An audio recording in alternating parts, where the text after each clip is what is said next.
Hello, my name is Mark Koken. I live in Westland, Oregon, which is a suburb of Portland, Oregon. I'm 69 years old. I'm married. I have two children. One of them's in Clackamas Community College right now, and the other one, the boy, is 15 and still in high school. I'm retired at the moment, and my wife does massage therapy. This video concerns something that happened to me on the beaches of Nome, Alaska. And I think an investigator with the state police department ought to watch this video and decide if maybe further investigation isn't warranted. My education level is that I have two master's degrees. I have a master's degree in geology. My specialty is sedimentology, and I have a master's degree in environmental sciences.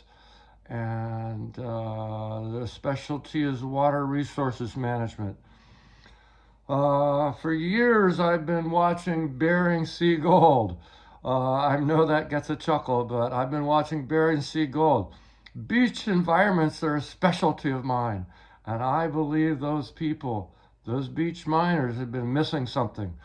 So in the spring of 2023, I planned a trip to Nome to do some beach mining and to investigate. And I was going to investigate, because a lot of times people miss things. And I'm good at finding. People around me know that I'm very good at finding. I find a lot of stuff. I'm good at finding minerals. I do metal detecting. I used to look for arrowheads. I do minerals. I do rocks. I do a lot of collecting, and I'm good at it. I've especially turned to metal detecting. So the plan for the trip was to go and live on the beach of Nome. It's cheap. It's easy.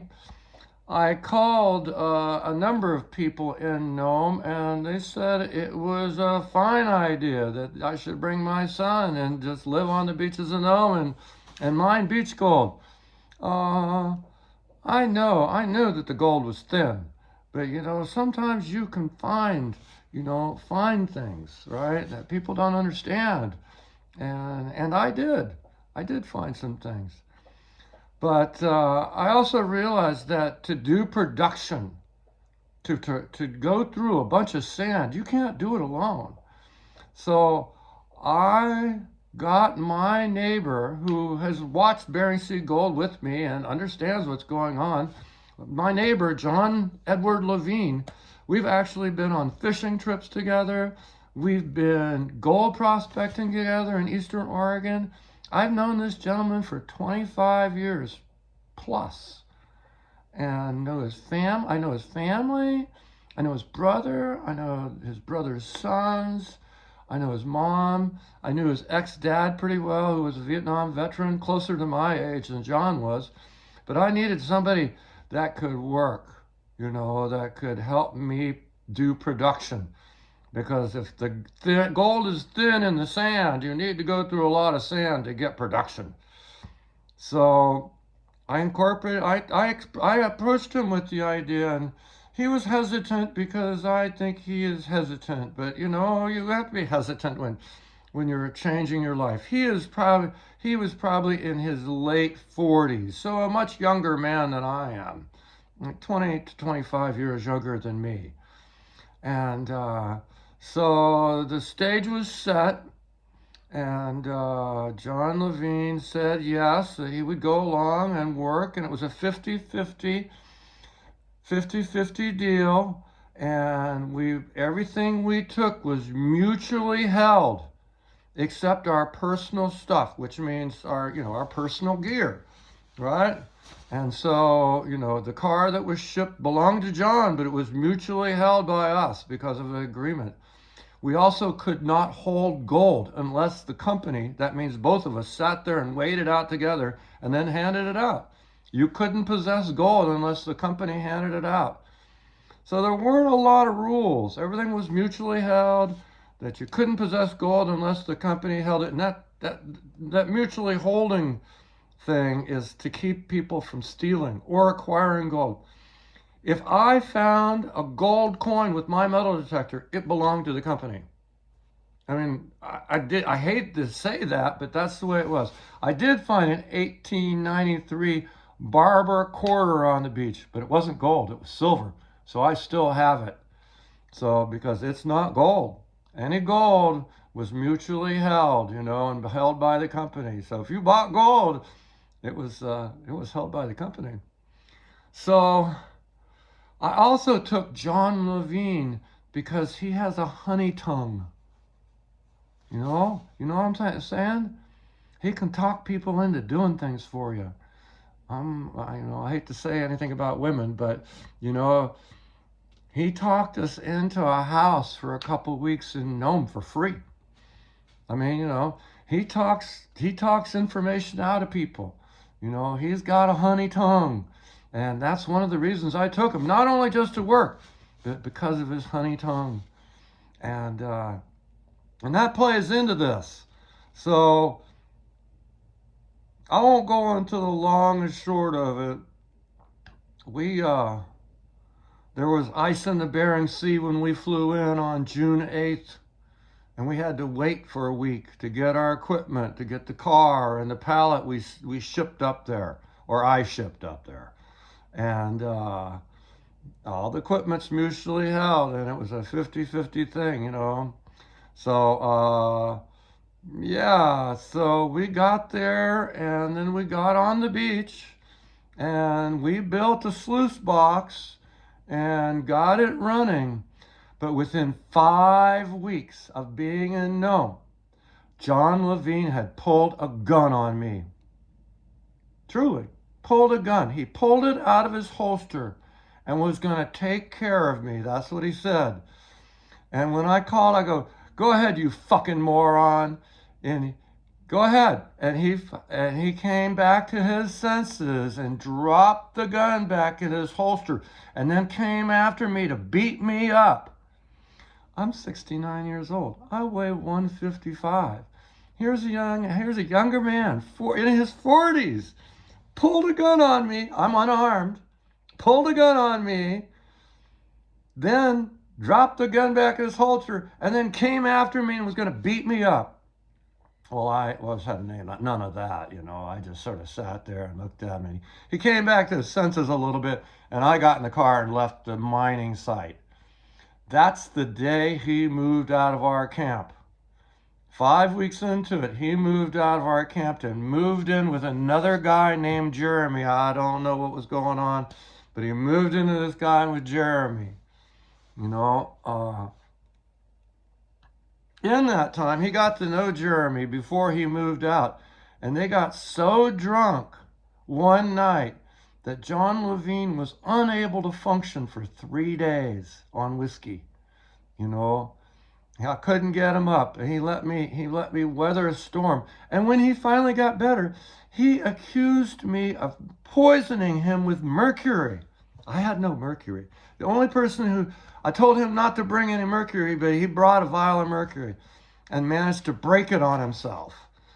Idiot. So anyway, he told other people that. He told my wife. My wife came to visit, and he told my wife. He said Mark poisoned me with mercury. This is fucking crazy. This is crazy. This is crazy talk on his behalf. So he moved out of our camp after he pulled the gun on me and moved in with Jeremy. So it became my camp. My stuff, Of course, we were still working together. He wasn't living there.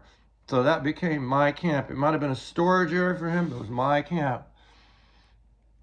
Behind my back, and there were other people working the area around us for gold. He got to know them pretty well. And these guys were staying up all night. I mean, it was kind of weird. And then he'd try to come to work in the morning. And it was like, I don't know what's going on with these guys. I have my suspicions because John Levine's wife was busted for meth. And he had to go into rehab a couple times for something. And I don't know exactly what it was, but I tend to believe that he got back involved with this stuff. And that's why his behavior became so erratic. His behavior was so erratic. My wife, when she came to work for us, became scared of John. His behavior was so erratic. Uh, yeah, it was bad. But he did not live in my camp. He lived someplace else. Uh, yeah. So and he started hiding concentrates from me. Which was against company policy. And working on concentrates without me, which is not done. That's considered stealing, I think. So onward. So toward the end of the trip, John Levine was involved with these other people quite heavily, and I wouldn't have anything to do with him. I'm an older guy.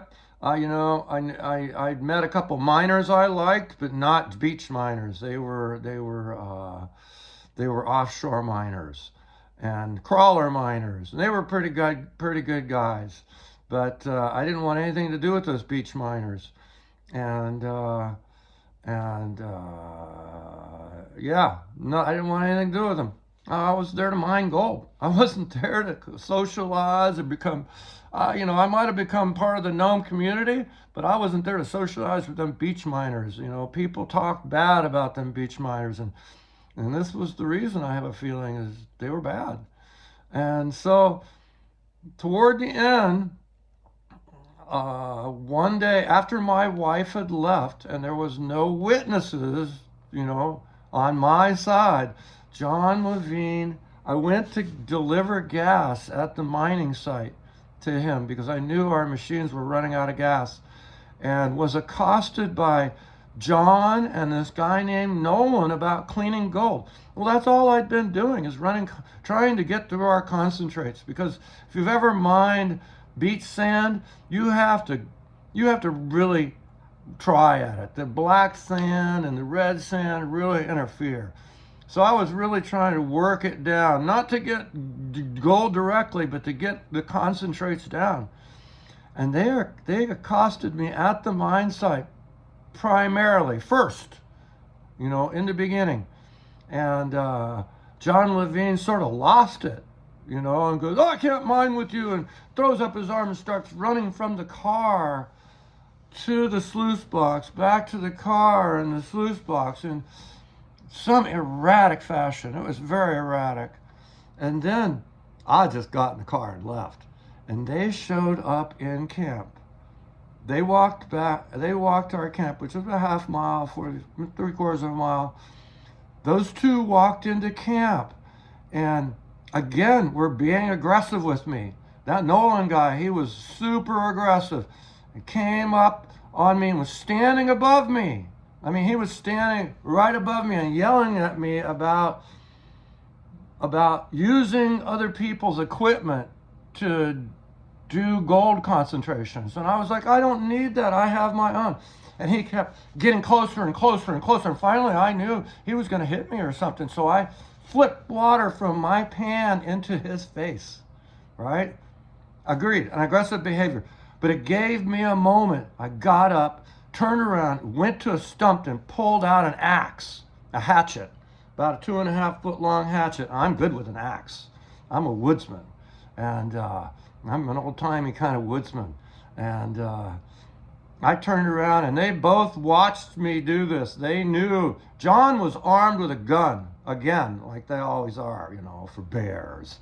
Not that you see any bears, but anyway, and that Nolan guy, he kept getting aggressive with me about the gold. And it wasn't his gold, it was John. I don't understand this. Why Nolan concerned himself with John and my operation. I couldn't understand it. But I just stood there, and that guy approached me really quickly and punched me on the side of the head. And I swung that axe to kill that fucker. I mean, I did. I swung it. And, I was a couple inches off. So I missed him. Unluckily, I missed him. And he backed up. He couldn't believe that I'd just done that. He thought I was some old guy, wasn't going to do nothing. No, I'm going to do something. Then he picked up a log. No, like 4 or 5 foot, 12-inch log and threw it at me, and I fended it off with that axe. I just sort of pushed it out of the way as it went by me, And he sort of calmed down right at that moment. And those two guys, they'd come for gold, but they got nothing. I mean, they just kept looking through. John just kept looking through stuff like, oh, where's the gold? Where's the gold? Well, there wasn't any gold. I don't make gold, I only when I make gold, we both have to be present. I was making concentrates, getting concentrates down. And they left. They sort of stammered out of there. And I looked around and I go, there's like a vial with 22 grams of gold in it, and then a vial with nuggets, and another vial with a big flake. And I just looked at it, and I grabbed them, and I put them in my pocket. I go, all right, you guys are going to leave gold, after they came to steal the gold. They came back within moments. And John Levine's got his hand on his gun, and he's reaching out with the other hand. He goes, give me the gold. And those two guys are standing there, and I was afraid for my safety. And I just sort of reached into my pocket and handed them the gold. I was robbed. I was robbed of 22 grams of gold. 22 grams of gold that John Levine had given me, that he had illegally, by our decree of not being able to hand gold, he'd been stealing concentrates and concentrating them out of my vision. But anyway, he was trying to be fair, but I don't know whether the 22 was the real amount or anything, but it was my portion, he said. But they took it under force. That was my life. Right? It was my life. That my life was in danger. Then they left again and came back and took all the food out of my camp. He took his remaining personal gear, all the mutually held gear, and all my food, and everything I needed to maintain my life on the beach. They just left me, right? I had no weapons, no nothing. John Levine was supposed to be protecting me. Here he turned into the enemy. Then,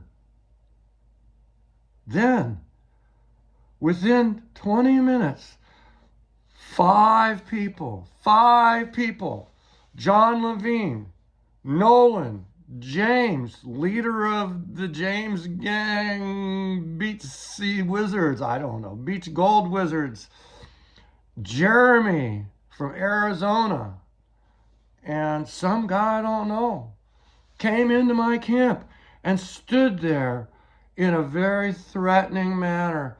Jeremy was sitting there waving a .243 gun. James from Ohio, who seemed to be the head of the gang out there, the beach gang, the beach Gold Wizard gang,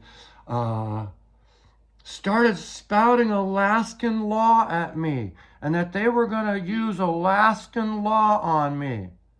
That meant they were going to kill me, right? If I didn't concede. And I was like, get the hell out of my camp. What the hell are you yelling at me for? And then Jeremy starts yelling at me, right, about something. And it's like, I'm just looking at him going, oh my God, what in the hell? I look at John and I go, what are you doing? Do you really want it to end this way, John? And he's like, looks down at the ground. And I go, John, you're kidding me, what are you doing? He had somehow convinced these people that I was the enemy. And I think they were going to kill me. If I had shown any weakness, toward these people, they would have killed me.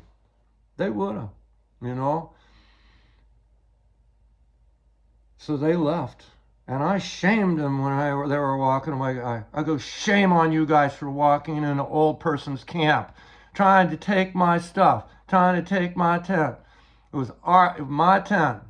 You know, that tent was given to the company, not to John Levine, trying to take everything. Well, they left some stuff. Immediately after they left, I called my wife. I said, book me a ticket out of here. I got to get out of here. These people, if I stay on the beach, these people are going to kill me. You know, my life was in danger. You know, they had guns. Obviously, John Levine didn't feel anything about pulling a gun on somebody. So, and I didn't feel safe. I didn't feel safe at all. The following mornings, it was Friday that happened. Sunday morning, a person named Sean came and got me. I called him, and he lived in Nome, the guy we stayed in his house. Called him Nome. He came and got me and drove me to town. And at noon, I flew out. When I got home, I called Nome police. I called the state police. State police told me to go on Nome police. I called Nome police. When I started getting battered around, I called the city manager. Okay? I knew who holds the money out there. I went, okay, the city manager is the person to call.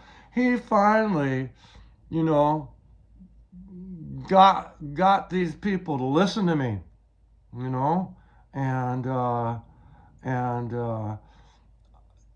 there was a state police officer, and I think her name was Wajankowski.